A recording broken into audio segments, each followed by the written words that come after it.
Hey. So I just finished watching A24's new movie, Eternity, and I want to talk about it. This video is not going to be a regular review, but if you do want my quick thoughts, here they are.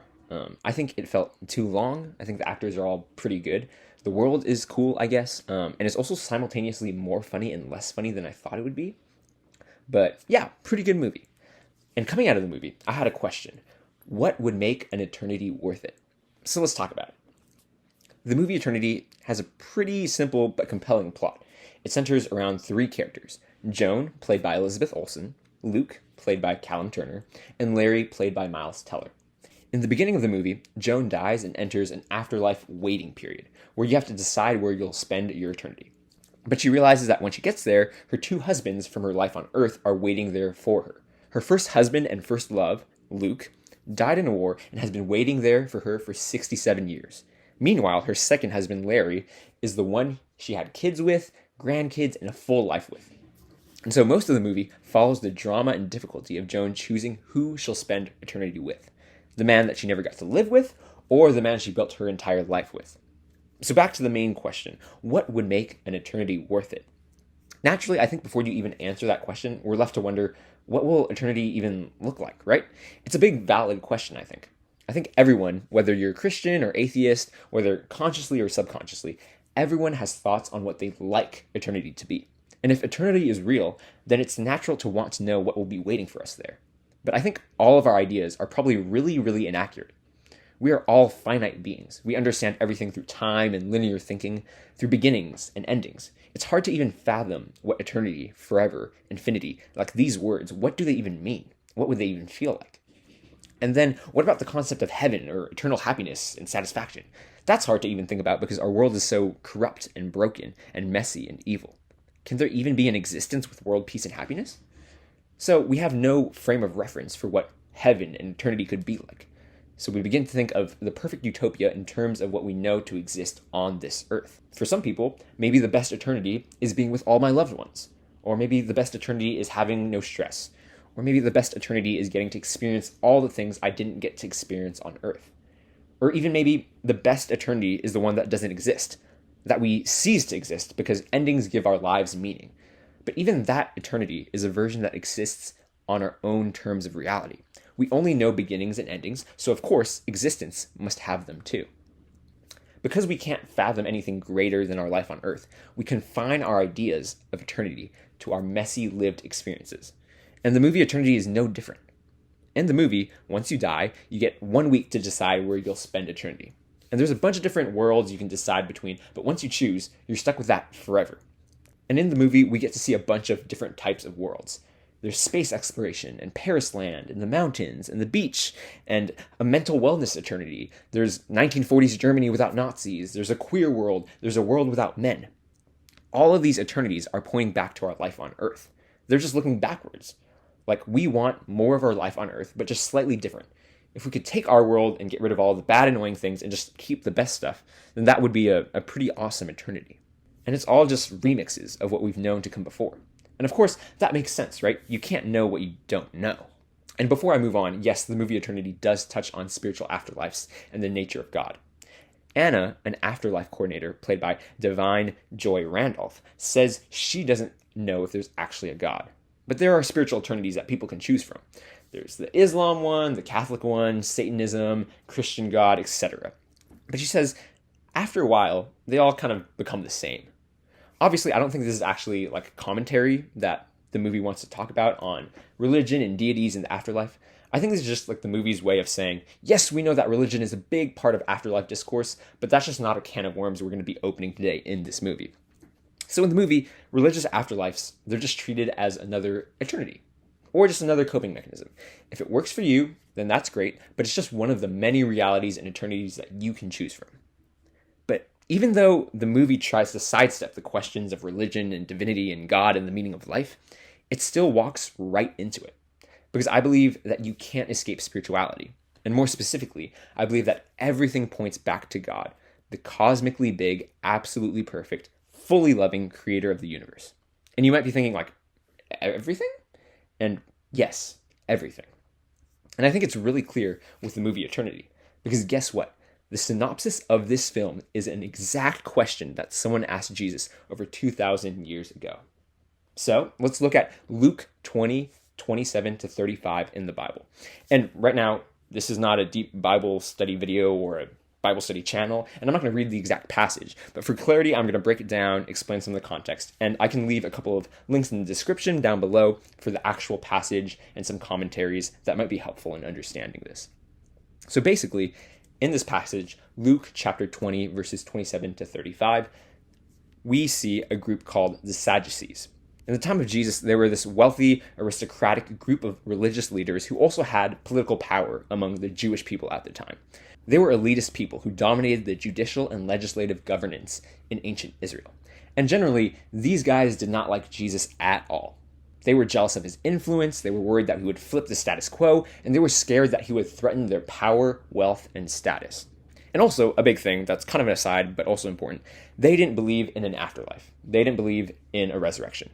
So one day, a couple of Sadducees are trying to trap Jesus and expose him to tear down his credibility. So they come up with a tricky question to try to show the people that Jesus, he's not all that. So they ask him, "Ayo, so Jesus, like the Jewish law, according to the Jewish law, if a husband dies and leaves his wife without any children, then the husband's brother is supposed to marry that widow and continue the family tree." And just a little side, I know that's a weird law, but that's the context of the situation that we're in. Stay with me. Anyways, the Sadducees continue. So what if there's a family with 7 brothers? The first brother married a woman and died before they could have a kid. And then the second one married her because that's the law. And he also died without a kid. And then the third and the fourth and so on until all 7 brothers die. And this poor woman has no kids. So when she dies, and when we get to the afterlife, when we get to the resurrection, she has 7 husbands. So in the afterlife, who will she be married to? And so here is the trap, right? If Jesus tells them who the woman will be married to in the resurrection, he'll be violating some of the Jewish law, because technically she's married to all 7 of them. But if Jesus doesn't say who the woman will be married to,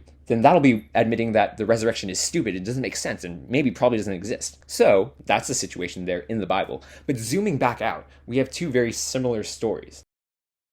In the movie Eternity, it's 2 husbands, but in the Bible, the example has 7. And although the story of the movie and the story of the Bible have slightly different setups, the heart of the 2 dilemmas are the same, and I think it can be boiled down to our original question.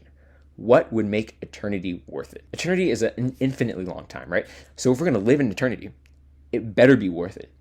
So in the movie, Joan, Luke, and Larry are constantly asking themselves this question. What would make eternity worth it? For Luke, he believes that it's Joan. He died in the Korean War a long time ago, and he's been waiting 67 years in this junction for Joan to come. For Larry, he believes that it's also Joan. They spent 65 years together on Earth, so of course they would continue it into eternity. And for Joan, it's a little bit more complicated, and we're going to get into some spoilers now. So if you want, I'd encourage you to watch the movie, or you can just skip ahead to the next session. Okay, so now we're going to get into spoilers. So if you want, I'd encourage you to watch the movie, or you can read the Wikipedia page or whatever, or you can skip ahead to the next section. All right, spoilers in 3, 2, 1. Okay, all right, so at the end of the movie, Joan decides to choose neither Luke nor Larry. She believes that there's just too much sadness in having to choose one or the other. And at some point in the movie, she also asks, is this hell? Because this is way too difficult for her to decide. And at the end, she believes that the best eternity would be the one where no one gets to be with her, where she disappoints Luke, and she disappoints Larry, and also, to some extent, disappoints herself. And as far as she can see, Joan's best option is a difficult one with pain. It's bittersweet, but it's also understandable. So Joan goes off to be in Paris land by herself, but right before she leaves, Larry realizes something, and he rushes over to Joan and tells her, "I want you to be with Luke." Larry realizes that what he really wants is for Joan to be happy. If Joan is happy, then Larry is happy. So he encourages her to live the life that she never got to have with Luke. And as far as he can see, Larry's best option is a sacrificial one, where his pain and loss allows Joan to have the best option. It's bittersweet, but it's also beautiful. So Luke and Joan go off to the mountain eternity and begin to live their lives together. And it's pretty cool for a little bit. But then Joan starts to see that there's something off. It doesn't feel right. She's missing Larry, she keeps thinking about it, and she's withdrawing from Luke. And finally, there's this big confrontation between Luke and Joan says that she's really sorry, but the fiery young love that she thought she wanted with Luke isn't enough for her. And Luke realizes he was waiting for the idea of Joan, but the reality of who Joan actually is has left him unsatisfied as well. So eventually, after some arguments and debates, they agree to let go. Joan will go back to try to find Larry, and Luke will live his eternity out in the mountains. It's bittersweet, but it's for the best. And as Joan gets back to the junction point, she sees that Larry hasn't chosen his eternity. He's been waiting, hoping for Joan to come back. And now that they're together again, they walk into their new eternity together. And where do they choose? They choose the same suburb that they built their family and life in. They go back to that same city and live their same mundane life there, but at least they're living it together. And that's basically the movie. Now again, returning to our main question, what would make an eternity worth it? I think this movie indicates that the answer is a lifelong love that you've built, that has been tested through fire and flood, like this kind of love that would make eternity worth living for. But I would argue that that's just not true. At some point, just like Luke and Joan, Larry and Joan will be left wanting, looking for something more. And I believe that even the most tested, long-standing, intimate love between two human beings cannot make eternity worth it. And that brings us back to Luke chapter 20. The Sadducees have asked the question about the 7 husbands and the one wife in eternity, and Jesus gives his answer. And his answer is this: eternity is not what you think. Jesus says that in this life, on earth, yes, people get married, but in eternity, in the resurrected life, there is no marriage. People will not marry, they will not be given in marriage. Here on earth, you have to marry to have kids and keep the family tree going, but there's death all the time. People die and we want to continue human life. But in eternity with God, there's no more death, no more need for procreation, no need for marriage and that kind of intimacy. That's basically the text of what Jesus says, but let's let that sink in a little bit further and get to the meaning of what he's trying to say. Marriage and kids and grandkids and family, like these are some of the most awesome things that human beings can experience. These things bring the highest form of intimacy and unity and connection and legacy and loyalty. And Jesus, he's not saying that these things are bad, not at all. In the Bible, all over, marriage and kids and family and relationships are all talked about as gifts and good things that we should be excited about and thank God for.